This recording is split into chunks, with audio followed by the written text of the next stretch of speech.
Magandang araw po sa inyo mga kababayan. Dito po tayo ngayon sa ating showroom dito po sa Sampaloc, Manila.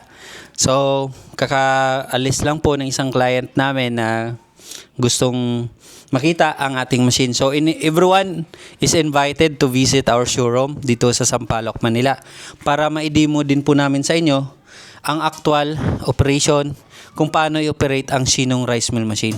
Ito nga pala ang ating makina, ang Shinong rice mill machine na made in South Korea. Ang capacity nito ay nasa 300 hanggang 350 kilograms per hour. Input ng palay is in 300R. Ang SN 300R Plus naman, mas malaki ang capacity nito, nasa 400 hanggang 450 kilograms per hour. Dalawa pong klase ang pagpipilian natin sa machine na to, SN 300R or SN 300R Plus. Okay? So may kasama na rin po itong palay pre-cleaner na tagalinis ng palay at mababa lang po yung lagayan ng palay dito. At ang ating rice sorting machine na kung saan siniseparate niya mga binlid, buo na bigas at broken rice. At di kuryente lang po ito mga kababayan. To 20 volts.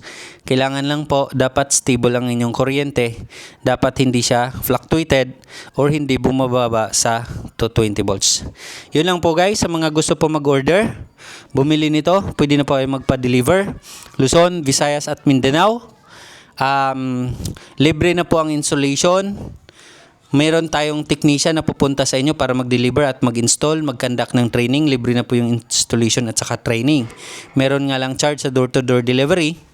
At kapag Visayas at Mindanao, nasa 15 days hanggang 20 days bago nyo po ma-receive ang machine. Kapag Luzon area, hindi lang tawid dagat, 2 to 3 days deliver namin agad.